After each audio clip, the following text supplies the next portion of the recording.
Hi, everyone. Good evening. Welcome back to the virtual Cambridge Union. Today, we'll be speaking with Representative Jamie Raskin. Jamie Raskin is one of the most influential American congressmen, hailing from Montgomery County in Maryland. He was the lead prosecutor for President Trump's second impeachment. Before he served in Congress, he was a professor of constitutional law at American University in Washington, D.C. He has been acclaimed for his efforts in the moral center of the left-leaning Democratic Party. Please welcome Congressman Raskin. Thanks so much for coming to speak with us, Congressman Raskin. If you could just tell us about your typical day as a congressman and how this changed while you were working on the impeachment trial. Well, I'm delighted to be with you, and thank you for the invitation. Well, I had never been over to the U.S. Senate before, so I had never set foot there until we got into the impeachment trial. So that was one thing that was certainly different.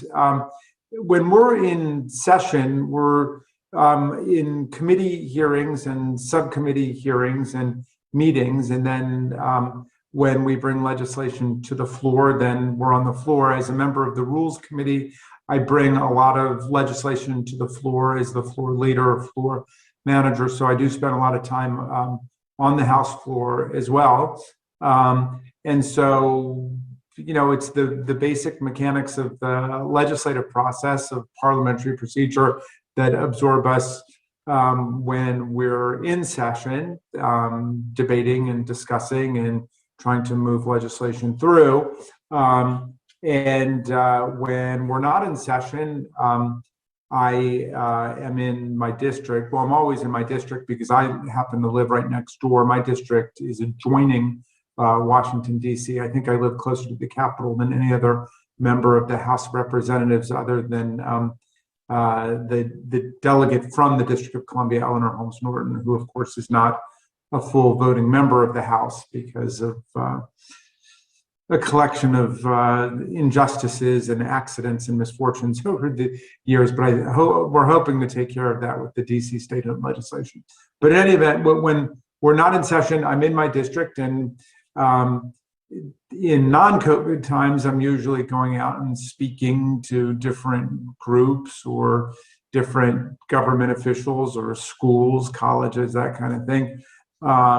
During COVID, we've done a lot of that from home. And of course, during COVID, we were basically involved in a lot of crisis management, trying to get people back from abroad who were stuck abroad, trying to get PPE for the hospitals and the nursing homes, and trying to get ventilators when we were going through that crisis, and then trying to get testing materials, and then trying to get the vaccine out and to distribute the vaccine and to get information going. And of course, during the Trump administration, it was a nightmare trying to do all of those things because we basically had leadership at the federal level that was pulling against us and doing everything it could to undermine the effort and to confuse the public and to promote quack medical cures like injecting yourself with bleach and spreading propaganda against scientific information, undermining Dr. Fauci and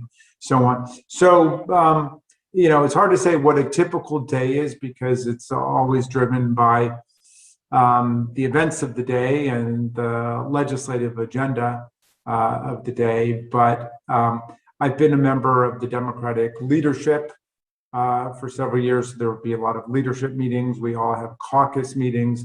And I'm also the member of multiple committees, including the Judiciary Committee, the Rules Committee, the House Administration Committee, the House Oversight Committee, and the COVID-19 Response Select Subcommittee. So for me, it's a lot of meetings, whether or not we're in session. Yeah, and you've spoken on your role in the Democratic leadership. What would you say is probably the biggest priority for the Democratic Party right now?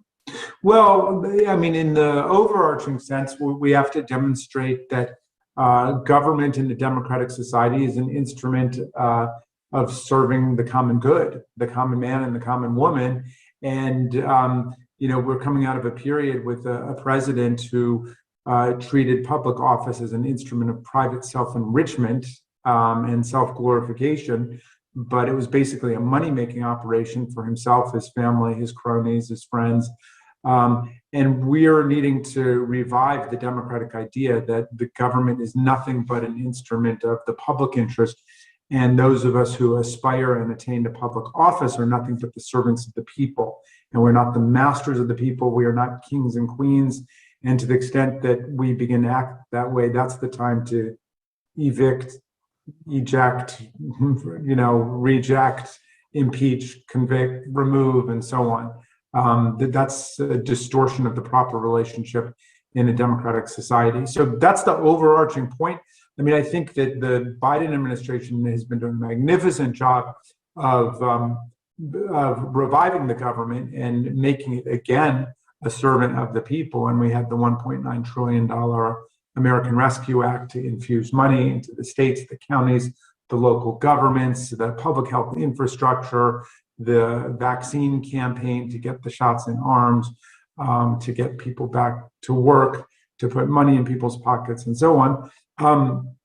We also have been doing the American Families Act to invest in working families and to try to create a social structure, infrastructure that's really not there yet in terms of childcare and the child care tax credit and the child tax credit, and taking care of people who are the caregivers for older people as well as toddlers and infants.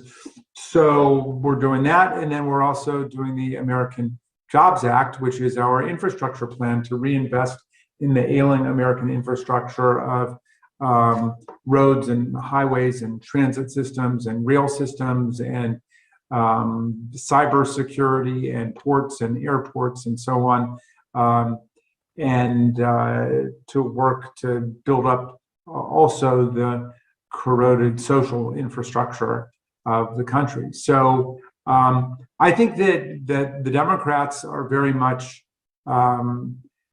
making that number one agenda item a living reality for the American people. And it's night and day in terms of us in the last administration, which is why I think President Biden's polling numbers are just stratospheric, 64, 65%. I mean, Donald Trump, of course, never came anywhere near that. And after their failed coup, insurrection, and riots, his numbers tumbled down to the 40s or 30s. I mean, fundamentally, you can entertain and titillate part of the population with, racism and xenophobia and immigrant bashing, but it doesn't last that long. Fundamentally, in a democratic society, the majority or the vast majority of people really want government to work and to meet their needs and to meet their agendas and hopes for the future.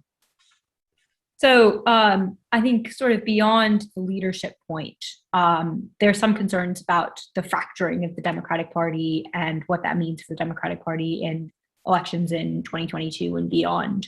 What would you say to people that say the Democratic Party is too fractured, too much of a big tent party to win elections? Well, that's how you win elections. I mean, politics is a game of addition and not subtraction. You bring people in and you unify them around common goals. So I've actually never seen the Democratic caucus more unified and more focused than we are now. I mean, we have these terribly slender majorities because of GOP gerrymandering across the country. So, I can't remember now with the loss of Alcee Hastings, I think we're either at 5 or 6 members more than the Republicans, but it's a very, very slim majority that we've got. But I think generally the caucus is showing remarkable focus and discipline and cohesion as we move forward. Again, there's just a vast gulf of value differences between us and the Republicans, and we want the government to be working for working families. We want to increase the minimum wage. We want to address climate change and make a serious investment in the infrastructure in a way that advances our environmental goals rather than undermines them. I just see tremendous consensus. The real division, of course, is on the Republican side between those who have no problem with the Republican Party literally having no platform.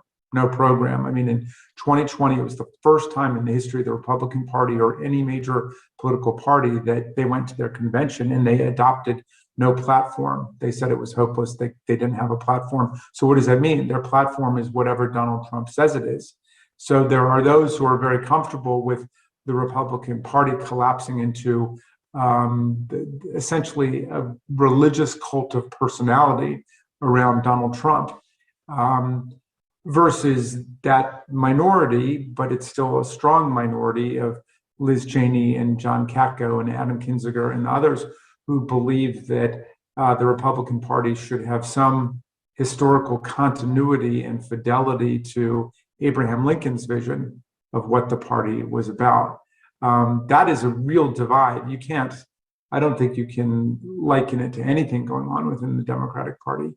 I mean, we obviously, because we are the party, the vast majority of the people, much more so than the Republicans, we have lots more different elements within it. But having said that, I think that the differences within are a lot smaller. There are a lot of policy differences between Democratic wings. I guess some critics would say either on the Israeli-Palestinian conflict or on immigration. What would you say then separates those sort of policy conflicts in the Democratic Party versus the divide between the Democratic and the Republican Party? Wait, I'm sorry. What was the last sentence? What would you say separates those internal conflicts between internal fighting in the Republican Party or conflicts between the Democratic and the Republican caucuses? Well, I mean, you want the conflicts within your party to be over smaller and smaller things, over details rather than over fundamental values. I mean, that's what's happening in the Republican Party. There's a basic breach between those who think that the Republican Party should be extremely conservative, should side with the powerful and influential, but should nonetheless have some kind of basic loyalty to the rule of law and the Constitution, versus those who think that it should be essentially a right-wing, fundamentalist, authoritarian party outside of the constitutional order. Okay, we don't have anything like those kinds of value differences within the Democratic Party. I suppose the biggest difference you could identify would be over single-payer healthcare. Those who, think that we should try to cover everybody and make healthcare affordable for everybody without confronting the power of the big private insurance companies and, creating a single payer. And those who think that it's the only thing that's going to work. But again, I mean, everybody, if you listen to the rhetoric of people in the Democratic Party about healthcare, everybody says that healthcare should be a right. It shouldn't be a privilege. Everybody says that in the richest society on earth, at its richest moment in history, everybody should be covered. So it's just a question of how to get there. And again, that's just a question of means. It's not a controversy over underlying values at this point. We do have that distinction with the Republicans. We say that healthcare should be a right, and they have no problem treating it like, any other good in the private market, like yachts or what have you. Yeah, and that sort of leads me to my next question. You've spoken a lot about wanting to be at the moral center of the party, not necessarily the political center. Could you talk through what exactly that means to you?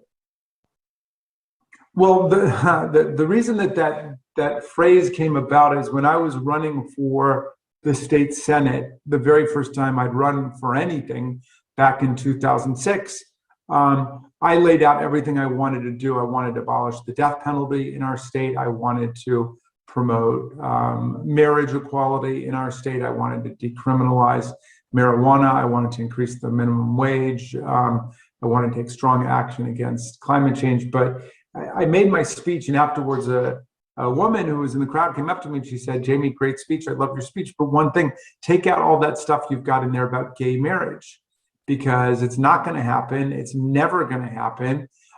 Even the gay candidates don't talk about it. And it makes you sound like you're really extreme, like you're not in the political center." And I I paused and I swallowed hard. I didn't want to offend her because I didn't have that many supporters at that point, and she'd come to my kickoff rally and everything. But I said, I'm really glad that you told me that, because it makes me realize something. It makes me realize it's not my ambition to be in the political center, which blows around with the wind. It's my ambition to be in the moral center, to try to find what's right and then bring the political center to us. And to me, that's what it means to be a progressive. It's to try to find what's right, the best that we can, and to get to that position first, and then to bring other people along with you. So that's why I'm happy to call myself a progressive, because the heart of that word is progress. I'm also happy to call myself a liberal, because the heart of that word is liberty. And these days, I'm even happy to call myself a conservative, because I want to conserve the land, the air, the water, the climate system, the Constitution, the Bill of Rights, Social Security, Medicare, Medicaid, the National Labor Relations Act, the Fair Labor Standards Act, everything that the right-wing nihilists want to destroy and demolish in our country is everything that I want to conserve. And I don't even know why they call themselves conservatives anymore, because the only thing they want to conserve is their own wealth and power. And I don't think that's enough for a once noble intellectual tradition, not really mine, but I think that at this point, the progressives and the liberals have to be the ones standing up for conservatism too, because what we've got on the other side, at least in America, and I know in a bunch of other countries around the world, is very strong movements and impulses towards right-wing authoritarianism and racism and fascism. And how do you think that Democrats in the US can combat those global movements? Well, we've got to make sure that we're doing everything we can in America to defend democracy. The Democratic Party is now literally the party of democracy, and we're defending the democratic forms of government that we have in our Constitution against right-wing authoritarianism and fascist mob insurrection. And I think if we defend it in America, then we will have the opportunity of making common cause with democratic reform movements and human rights struggles around the world. Thank you. My next question is more of a personal one. What would you say is the pivotal moment that got you into politics from your earlier career in constitutional law? Well, when I first ran for the state senate in 2006, it was because I had picked up the newspaper and I saw that my state senator in Maryland had introduced legislation to expand the death penalty, had introduced a pro-Iraq war resolution, and had been blockading marriage equality. And I couldn't believe that, because I come from what, at least now, we understand to be the progressive heartland of Montgomery County, Silver Spring, and Tacoma Park. I felt like we should be offering leadership rather than obstacles to progressive change. So I said, I'm going to run for office. Everybody said, you're crazy. You can't run against a 32-year incumbent who's the president pro tem of the Senate. And I'd say, why not? And they said, you can't run against the machine. And then I'd ask people, well, who's the machine? And they would name 3 or 4 people. I said, we have 175,000 people in our district. Those will be the last 4 people I go talk to. I'll go talk to everybody else, and then I'll talk to the machine. That's the magic of one person, one vote democracy. If you're willing to go out and hustle and meet people and talk to people and connect with them, then you don't have to worry about somebody else's self-appointed status as the guardians or the gatekeepers or the machine, Anyway, my favorite story about the race is when I first ran, the Washington Post had an article about it, quoting a pundit who said Raskin's chances of victory are considered impossible. And 9 months later, we got 67% of the vote. And they had another article quoting a pundit who said Raskin's victory was inevitable. So we went from impossible to inevitable in 9 months, because the pundits are never wrong. But I like to tell the young people to remember this, because in politics, as in life, nothing is impossible and nothing's inevitable. It's only possible through the democratic arts of education and organizing and mobilizing people for change. So I feel like politics is a place where you can actually make things happen. The problem is when you get structural impediments to the majority acting and speaking, and that's what we're dealing with in America today. We have a very clear majority on behalf of progressive values in the country. Biden beat Donald Trump by more than 7 million votes. We beat the Republicans in the last congressional elections by more than 3 million votes, but it doesn't translate because of the Electoral College, which is an obsolete relic of basically slavery politics from the 18th century and has been an essential impediment to progressive change in the country. And if you're interested, we can trace that down. But gerrymandering has also been another terrible problem that the Republicans, again, thrive on. They're going to be controlling 21 states' redistricting processes in 2022. The Democrats are controlling 7, and the rest are basically split between the states. But they're controlling a lot of important states. I looked the other day at Florida, Texas, Georgia, and North Carolina. All those are GOP gerrymandered state legislatures, which then means they've got the power to gerrymander the congressional delegations, and that's going to be 96 seats that they're going to be redistricting. So, it's a matter of child's play. I mean, a 7th grader can take the computer technology, and if you've got a state that's, 51-49, you can draw, 9 out of 10 districts to favor the marginal majority party. And in fact, if it's the other way, if you've got a minority that's in power, which is the case in a lot of states where the Republicans represent a minority of the people, but they've been able to gerrymander themselves into the state legislative majority, you could have, states like Pennsylvania or Wisconsin, which are majority Democratic states, but the Republicans control the redistricting software, and you can come back to the House of Representatives with 2-1 or 3-1 congressional delegations for the GOP. So that's a major problem, as well as the more than 360 bills that have been introduced in state capitals around the country now to engineer voter suppression and to get rid of early voting, to get rid of weekend voting, to make it a crime to give somebody in Georgia a bottle of water while they're waiting online to vote, or a chocolate chip cookie. This is very serious business what's taking place now. The Republican Party understands themselves to be a minority party and a shrinking party.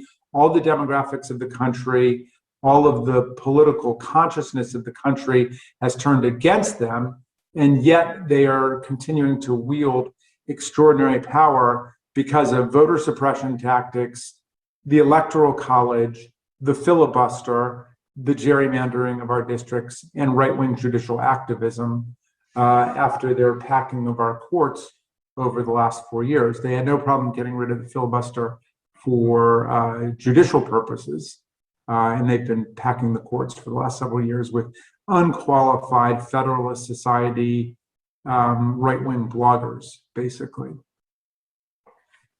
On that, about judges and the court, do you think President Trump's influence on the court is going to stay that way? Are there any ways for Democrats to change that other than court packing?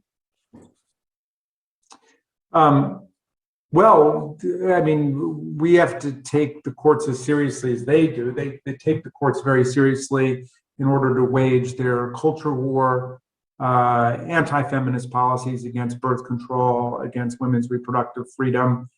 They also take it seriously for the purposes of settling election conflict and voting rights conflict. So the purpose of the judges is to be in there and to give the stamp of approval to all of the voter suppression and repression tactics that are being enacted on the ground.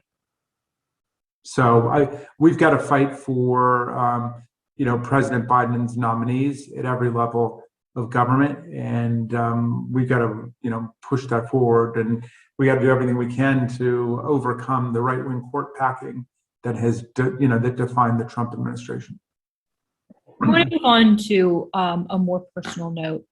I wanted to ask, you've probably spoken to very many constituents. What would you say is one story that stays with you, that's touched you the most? Of my constituents? Oh, gee. Well, let's see. We have constituents who have been caught up in the hell of Donald Trump's anti-immigrant policies from the beginning of the administration.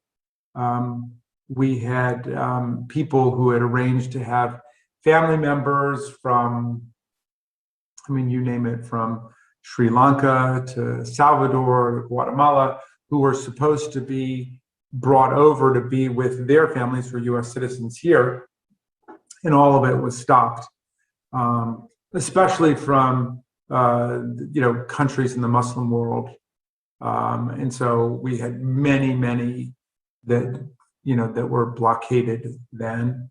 So that's been very time consuming for us to try to work on individual cases of asylum and immigration. We've been able to obtain people's Social Security benefits and Medicare benefits, to get people's VA benefits. But the Trump administration really they literally shut the government down right when they came in, but they have effectively thrown gunk into the works at every step to make it more and more difficult for people to obtain the benefits and the rights that they have in the government. So, every single day we are working to help people overcome this. I have a lot of constituents, because my district is right near DC, who work in the federal government. I had one constituent, a woman who worked as a scientist at NOAA, which is the National Oceanic, what is it? I always forget the full acronym there, but whatever, National Oceanic Administration, something. But in any event, they deal with the oceans. But her field was climate change, and she's told the first week of the Trump administration not to use the words climate change, and they were taking climate change down from the websites, and we had to fight to defend science and to defend people's freedom of speech within the government against this ideological shutdown. So, that's taken a lot of time too, is to defend the rights of public workers at every level against the administration, which has been in kind of against the last administration, which was in a full throttle attack on science. Fortunately, we don't have that with Joe Biden. We've got a defense of science, an embrace of science, and we're already seeing the results across the board. Student questions just come in about impeachment, about what did the two impeachment trials of former President Donald Trump accomplish, considering he was not ultimately removed from office despite being impeached? And was there any concern that this would set a precedent for a party to move to impeach any president who did something that they don't like? Well, thanks for that question. First of all, the impeachment resolutions both succeeded in the House of Representatives. So Donald Trump is now and will forever be an impeached president, a twice impeached president, and the only one in history to have been impeached twice. There have been 4 impeachment trials in the Senate. Andrew Johnson for removing certain federal officers allegedly in violation of the Tenure in Office Act. There was a trial relating to Bill Clinton for telling lies about sex, allegedly. And then there are the 2 Trump trials. The first for dragging a foreign power, Ukraine, into an American election by using hundreds of millions of dollars in foreign aid to a besieged ally dealing with a Russian invasion, in order to essentially extort from that president his participation in our presidential campaign, to say that he was investigating Joe Biden. That was the first one. And then the second one was for inciting violent insurrection against the Union and against the Constitution in order to overthrow the results of the 2020 presidential election. So in our case, in the trial where I was the lead impeachment manager, we received 57 votes to convict versus 43 to acquit. So it was not a win for acquittal. There was a commanding majority for conviction, but under the Constitution, you need 2/3 in order to convict the president. So Trump beat the constitutional spread, as we say, but nonetheless, we have powerful, concurrent, bipartisan, bicameral majorities declaring as a constitutional fact that Donald Trump incited the violent mob insurrection against the Union in order to overthrow the 2020 election result. So we convicted him in the court of public opinion. We convicted him in the eyes of history. Would it somehow convince the Republicans that they would like to do something like block the next president from doing anything that getting anything done? They've already decided to do that. McConnell said his number one goal with Joe Biden, like his number one goal with Barack Obama, who of course preceded Donald Trump, was to prevent him from getting anything done. That's the nature of the Republican Party. And if you're afraid that it might lower the bar for what impeachment is, if you can't impeach a president for inciting a violent insurrection against our own government, what can you impeach a president for? Tell me what is a worse crime than the chief executive of the government waging war against the government itself.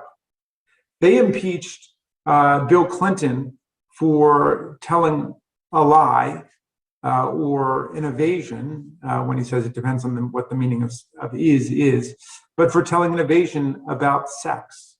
Okay, so it's hard to think of lowering the bar lower than that. Look, the Republican Party is a rule or ruin party. Their position is either they're going to run the government exactly as they see fit for purposes of private self-enrichment, self-glorification, and the empowerment of the tiny groups that they represent, or they're going to ruin the ability of us to use the government for common purposes. That's basically their philosophy, rule or ruin. If we don't fight back against a president who would wage war against his own government, then we're not demonstrating the constitutional patriotism that's required of people who want to keep their democracy going. Another student question that's come in is asking about what the legacy and impact is of Citizens United in American politics today. Well, Citizens United is a nightmarish outburst of right-wing judicial activism. Of course, the so-called conservatives on the court have been the most extreme activists in terms of overturning precedent and inventing new legal doctrines, just pulling a rabbit out of the hat. That's what Citizens United was and is. Citizens United overturned 2 centuries of understanding of what a corporation is. If you go back and you read Chief Justice John Marshall in the Dartmouth College versus Woodward case, Chief Justice Marshall said that a corporation is an artificial entity, invisible, intangible, existing only in contemplation of law, possessing only the rights conferred upon it by the state legislatures and not the constitutional rights of the people. Okay, the Roberts Court turned that upside down and said a private for-profit business corporation enjoys all of the political rights of the people, and therefore they converted every corporate treasury in the country into a political slush fund for the CEO to spend however he or she wants. And the conceit of the decision is that this is derivative of the First Amendment rights of the shareholders. The problem is that the shareholders already have a right to spend their own money in that way. And in fact, the shareholders are never notified, much less consulted about whether the corporation should be putting money into particular political races. I've introduced legislation, which is part of HR 1, called Shareholders United, saying before any corporation can put any money into a political campaign or race, they must consult the shareholders first. That actually happens to be the rule in the United Kingdom, where the shareholders have to approve a political budget if a company is going to do it. And of course, if they actually have to ask the shareholders to do it in America, none of them will, because they know that the shareholders are all over the place.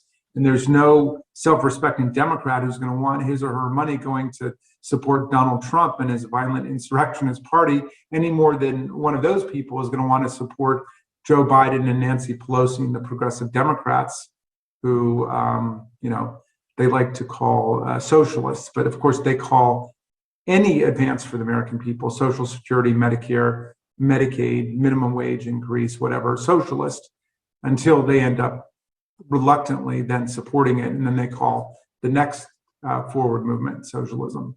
And by the way, for all of their hysteria about socialism, they had no problem with Donald Trump falling in love with Vladimir Putin, the former chief of the KGB, who said that the collapse of the Soviet Union was the single greatest catastrophe of the 20th century.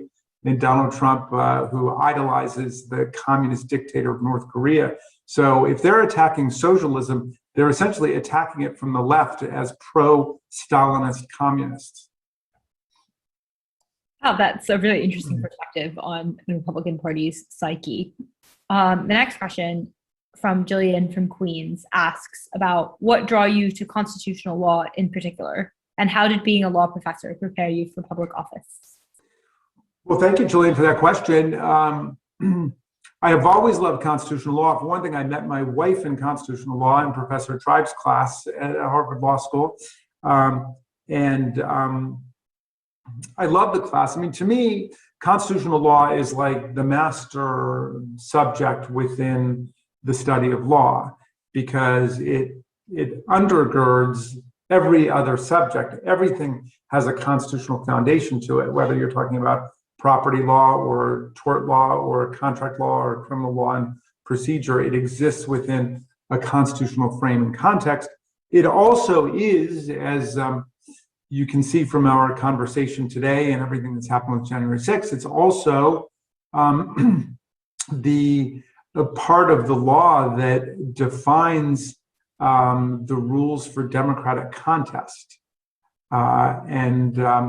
So that makes it pretty essential and pivotal. So, that's why I've always loved it. And I think it has prepared me for service in public life. When I was in Annapolis as a state senator and I led the fight for the abolition of the death penalty or for marriage equality, and a number of other different things relating to the rights of prisoners or the rights of people going bankrupt. Having that constitutional frame is essential to be able to explain to people what's going on. And sometimes young people will come to me and ask about, going into politics. They want to go into politics, and I think that's great.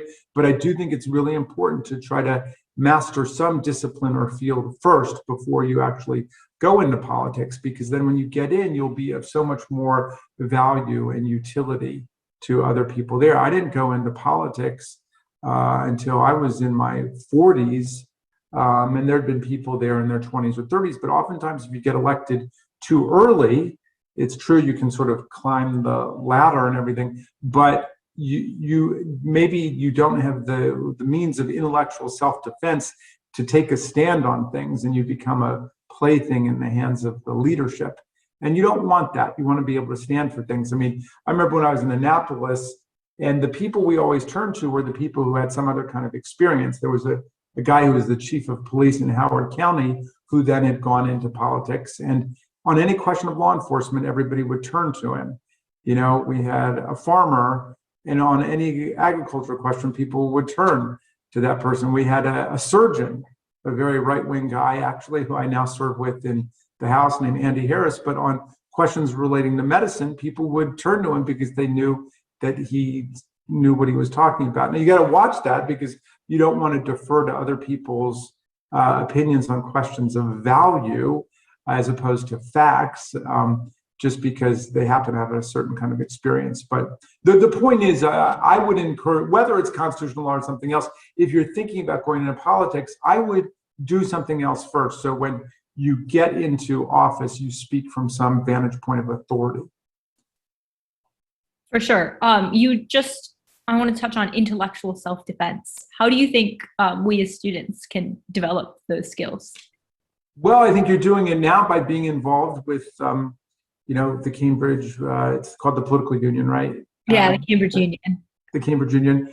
I think that's great. You should be studying whatever you can study and thinking for yourself. And the internet can be such an extraordinary means of intellectual self-empowerment. At the same time, there can be the means of total brainwashing and confusion and propaganda. And unfortunately, you saw on January 6th what you can get people to do by using the internet as a means of mass disinformation.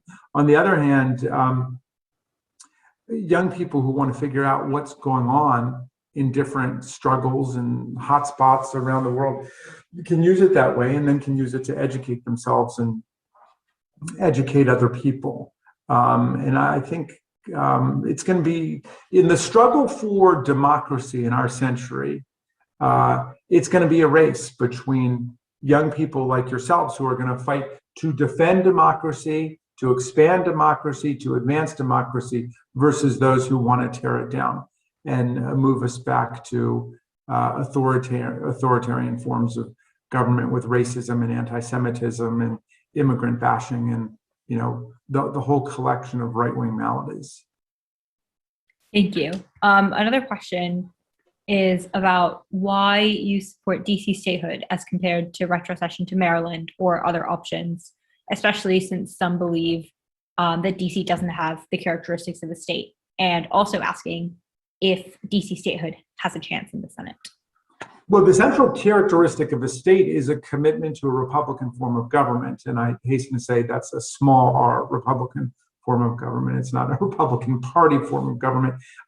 That's it constitutionally. And we, of course, began with 13 states. We've added 37 states since the beginning. And in the vast majority of those cases, objections were raised that the state was too big, it was too small, it was too foreign, it was too theocratic.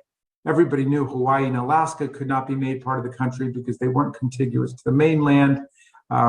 Everybody knew that Utah was too Mormon and New Mexico was too Catholic and New Mexico was too poor and West Virginia used to be part of Virginia. So, you get those kinds of complaints, but the central trajectory of American political development has been the inclusion of new states on an equal footing to everybody else, because there's the idea of the equality of political communities that are part of the union. So in Washington, D.C., you've got 712,000 tax-paying, draftable American citizens who are locked out of the Congress, which passes everything from their budget to whether there's going to be a declaration of war, to the ratification of judges and justices and treaties and you name it.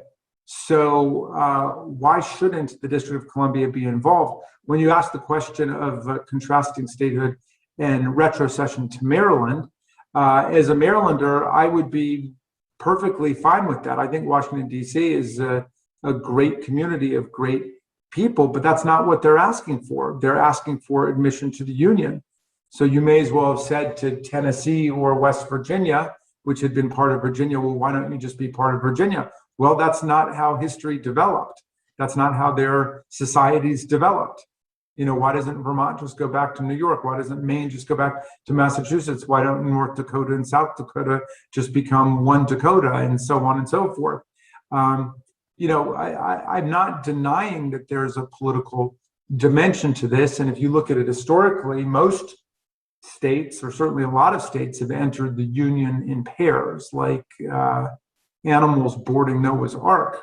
So you had Kansas, Nebraska in the Kansas-Nebraska Act, and Maine and Missouri from the Missouri Compromise, and Hawaii and Alaska, and so on. So the DC actually has a potential partner in Puerto Rico, because the Democrats have taken a strong stand for DC statehood. The Republicans have been asking for statehood for Puerto Rico since World War II, every 4 years. And some will say cynically, well, that's just because they raise money from Republicans in the Puerto Rican party that favors statehood, which is too cynical for me to believe that the Republicans would just sell their support for statehood, just not meaning it, but just in order to raise money. It's been in their platform every 4 years, all the way up until this year when they didn't have a platform for reasons we were discussing. But in any event, if they're for statehood for Puerto Rico and the Democrats are for statehood for Washington, why don't we make a deal? Just like Kansas, Nebraska, and Maine and Missouri and Hawaii and Alaska. And let's enfranchise millions of people who are living in a state of semi-colonial subjection right now. And you saw what that meant for people in Puerto Rico during Hurricane Maria, where Trump cheated them out of hundreds of millions of dollars in aid and threw them some paper towels. And you saw it in DC, where DC got cheated out of hundreds of millions of dollars in aid over COVID-19 because it wasn't treated like a state, it was treated like a territory, which is something that the Democrats worked to reverse. But in any event, to me, it's just a central imperative of our history, and it will obviously mean a lot for the country to have DC and Puerto Rico included as states.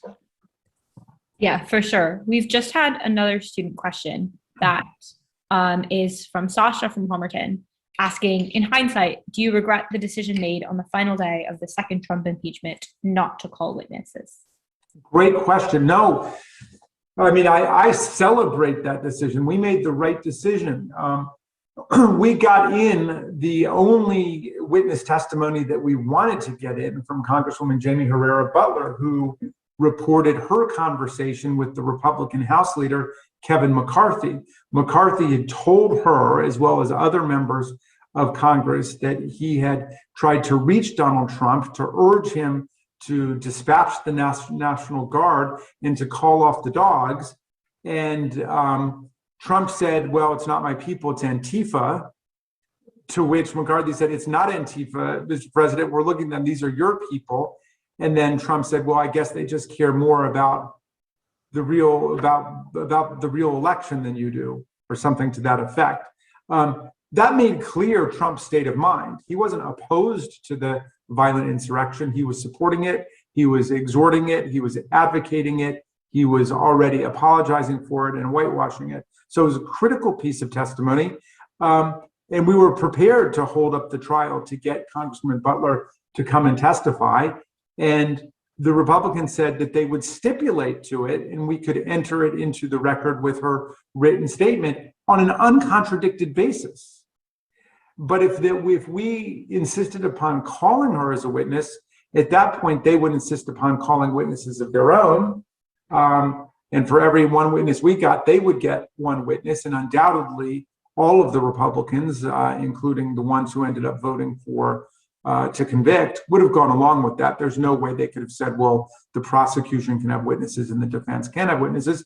And they said the first people they wanted to call were Nancy Pelosi and Kamala Harris. Meantime, we were getting beaten up in the progressive blogosphere about not going forward to call more witnesses. But I would say to people, well, who do you want us to call? And they'd say, we'll call Kevin McCarthy. And I said, why? So he can get up on the stand and lie and explain why Donald Trump really was totally shocked by what was happening. And he wasn't actually advocating the insurrection and he was just confused and surprised. Or people would say, well, why don't you just call Mike Pence? You don't think that guy knows how to slice the bologna finer than anybody else in Washington? I mean, he's been doing triple backflips to defend Donald Trump all the way up to January 6th. Now, he acted with great courage and patriotism on January 6th just by doing his job. They wanted, the whole point of the violent insurrection was to put pressure on Pence to try to repudiate the electoral college votes being sent in by Arizona and Georgia and Pennsylvania. Pence had no power to do that, but they were saying because Pence wielded the gavel, he should just declare that he had the power to reject those votes. And Pence, to his great credit, refused to do it. He released a memo just moments before we before we gavelled in at 1 o'clock on January 6th to say he had no power to do it. That's why Donald Trump mobilized the mob against him, and they built a gallows and they're chanting "Hang Mike Pence, hang Mike Pence," and they're coming after him. What would have given a right-wing pro-Trump mob the idea to go after Mike Pence, the president's own vice president, had Trump not unleashed them for that purpose? Okay, so they were going after Pence. But what makes you think that Pence would have done anything afterwards other than to say, oh, no, the president didn't know what was going on, and he was surprised, and there was no way he knew, and blah, blah, blah. So people in general, they have this Perry Mason conception in mind that some witness is going to come in and just transform the situation. Look, listen to Mitch McConnell's speech after the trial was over. He got up on the floor, made a speech where he sounded like a member of the House impeachment manager team. He sounded like he was on our side. He said that Trump was singularly responsible, factually and morally and ethically for this. He denounced everything Trump did, but then he said, we don't have jurisdiction to conduct the trial. Okay, this was a matter that was settled on the first day of the trial. On Tuesday, when we met by a vote of 54 to 46, we dealt with that, we dispensed with it. It was a ridiculous argument because the Senate has taken the position from the very first Congress that it has the power to conduct a trial of a former official.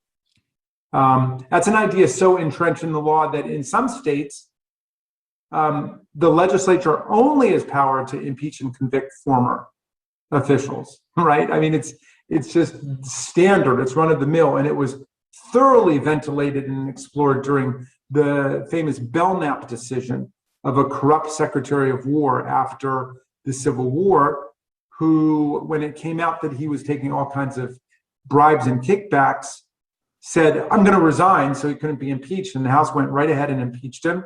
And the Senate went right ahead and tried him. And the Congress took the position that you can't avoid the consequences of your conduct in office by resigning.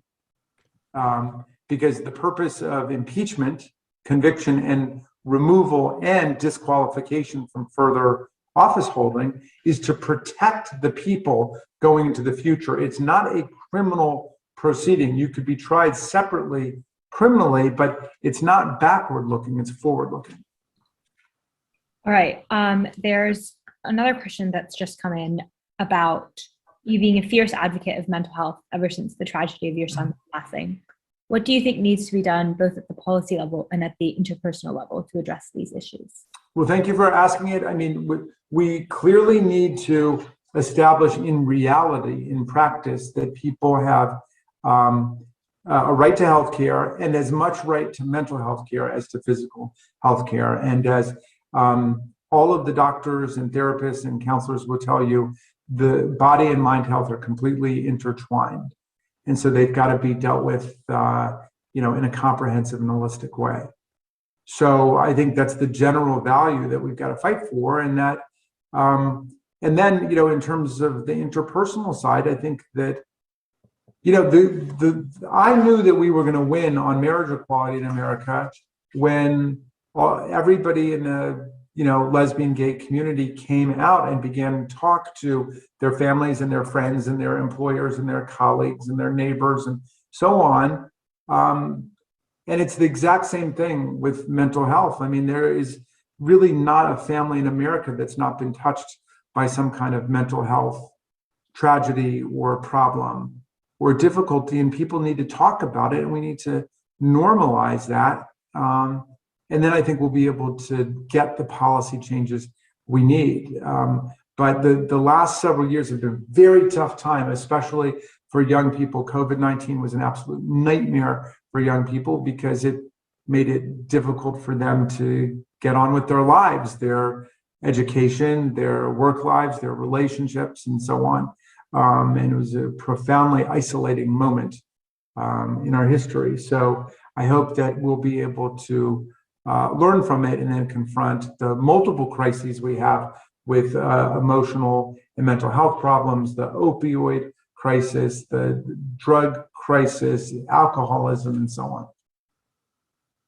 And thank you. And my last question for you is, what has been your favorite and most proudest accomplishment in your political career?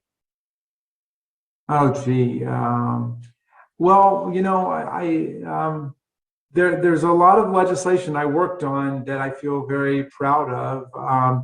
Marriage equality ended up being proclaimed by the Supreme Court, but one of the things they invoked was what different states had done, and Maryland had helped to really usher in a period of states recognizing. So I felt good about that because I played a strong role in that. Abolishing the death penalty was something in our state, was something I was very proud of after more than 4 centuries of capital punishment in Maryland as a state or a colony.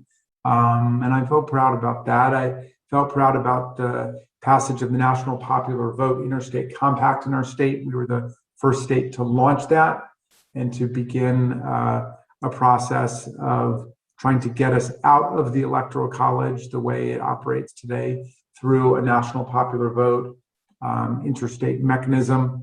The benefit corporation law, which is now spread not just around the country, but around the world, to allow corporations to define as part of their charter a material, positive social impact that they want to have beyond just the money-making purpose. And I think that that was an important thing. So I don't know, I'm proud of all of those things.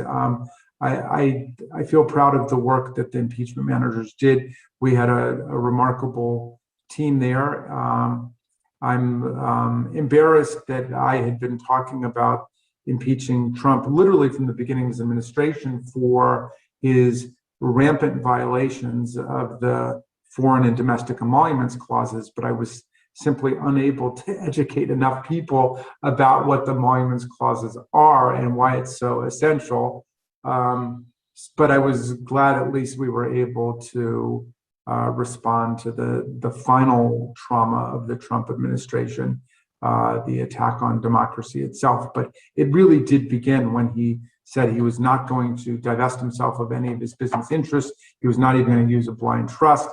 He was just going to allow the kids to take over the day-to-day management of the business, but he was going to maintain hundreds of businesses in operation, which then received millions of dollars at the hotels, at the golf courses, for intellectual property and so on from foreign governments. And also all of the money that was taken from the taxpayers from payments by the federal government to, again, the Trump hotels and the golf courses and the Trump National Hotel in Washington, which we call the Washington emolument, and it should be a stop on the tour buses. So I wasn't proud of the fact that we never did anything about that.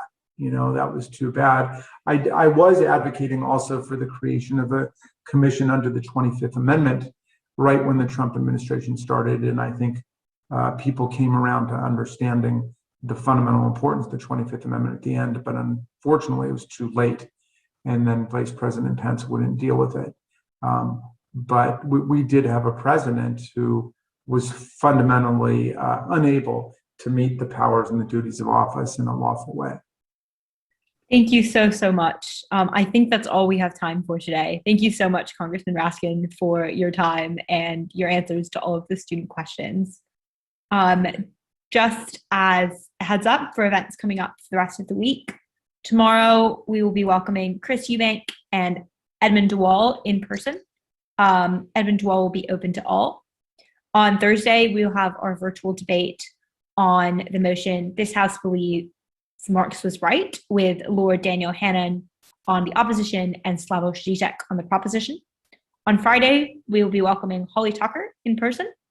On Saturday, we will be having our panel on everyday sexual harassment in person. On Sunday, we will be welcoming entrepreneur Stephen Bartlett, who is a former dragon on Dragon's Den. And on Monday, we will be welcoming John Sopel, the BBC North America editor. Thank you so much for tuning in, and we hope you have a great rest of the week.